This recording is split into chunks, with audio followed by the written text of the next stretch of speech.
What's cracking, guys? Omar is Buff here. Today talking to you why nobody cares if you're natural or not. Truly. And this is a little bit of a real talk segment where I'm just gonna let it flow, kind of stream of consciousness style. Really, I'm making this video after I talked with a subscriber, met him in person, really good kid, name's gonna remain anonymous. I'm gonna give a substitute name of Sebastian for him.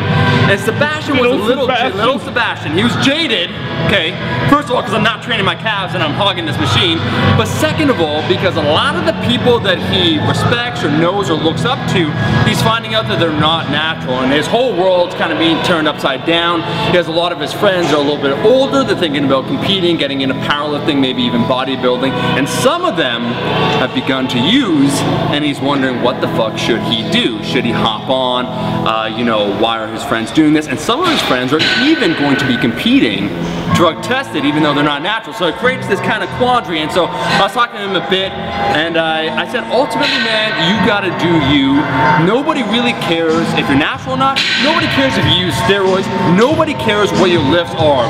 Really, when it comes to lifting weight, you should do it for yourself. And early on, you should make the distinction whether you're gonna be doing this recreationally, like myself, or you wanna do professionally or for a specific purpose. Like you wanna set records, you wanna break world records. Because let's real talk here for a second. There are basically no penalties for being caught using steroids. Yeah, we might say, oh, you get banned from this federation and that. But the truth is, it's really easy to pass a drug test. And when you take a drug test, it simply means at that point in time, you're not using steroids. You could be using steroids, you know, for 10 months out of the year, go off, and then compete, and you're still drug tested and you'll pass. So really, that denomination doesn't really mean a whole lot, especially with the way a lot of federations test. You know, it was eye-opening for me when I was talking to Dr. Brad Schoenfeld, where you're saying that, you know, if you use performance-enhancing drugs, no matter what, even if you go off of it, the increase in satellite cells, they're permanent. So if you do even one cycle, the difference between a true natural athlete and an unnatural athlete, a performance-enhanced athlete, is completely different. So these distinctions, when you consider that there's a lot more incentive, I think powerlifting is beautiful, right? More people are learning how to squat correctly. A lot of women, they're dumping the pink dumbbells and, you know, favor of heavier weights, and their booties are looking better. But there's a darker side to anything that becomes more popular, right? Attention then drives greed, corruption, and people that want to play. There's more entrance into the market. And if we look that there's no real negatives, because if you look on social media, who we reward, we want the best physiques, we want the strongest lifts, we crave that, right? 500-pound deadlift, go fuck yourself, okay? We want 600 pounds. 5 years from now, the standard's probably going to be 700 pounds. The standard keeps rising, right? Our expectations, we're always hungry for more. And if you take a look at everyone that's on the cover of magazines, the people that get the most attention, the most amount of likes, really, they're always those that are enhanced. So we reward those that are enhanced. We give a lot of incentive towards that. And then there's kind of that middle ground, right? People that want to appear honest, so they say, yeah, guys, you know what, I'm natural, I'm not using anything. And then they are using things, and so it's kind of that murky area. And really, if it ever comes out, like I said before, that someone's using, there's no real penalties, right? People are still following them. People will still believe that you're natural, even if you're not, as long as you say you are.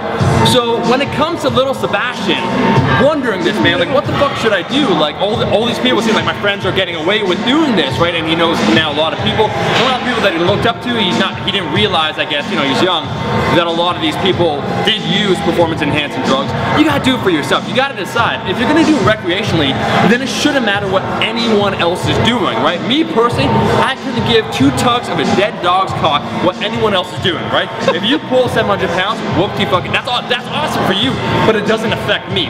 If we were in a zombie apocalypse and everyone else was dead, holy shit, it's sad, everyone's dead, I would still probably lift some damn with some heavy weight, because I find it therapeutic, I find it motivational, I find it, you know, centers me, it balances me, it gives me that internal drive to accomplish other things in life. I just love to lift, right? And I want to do it for me. I feel that lifting a lot is narcissistic, right? You gotta do it for yourself. So you gotta decide that. If that's you, awesome.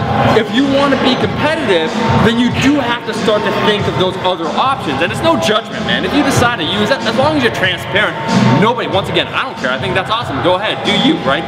But there is this murky ground, and I do predict in several years, just like natural bodybuilding, which I think is a beautiful sport, but unfortunately it's been ruined by drug use, people pretending to be natural but they're not, right? I think the same thing is sort of happening now with powerlifting, where you're gonna notice that the numbers just keep going up. Like, well, oh my God, are people really a lot stronger than they were 40 to 50 years ago? Did we suddenly discover new training methodologies that no one knew about? The Russians didn't know about 40 years ago, that all these supposed natural athletes are now breaking all kinds of records?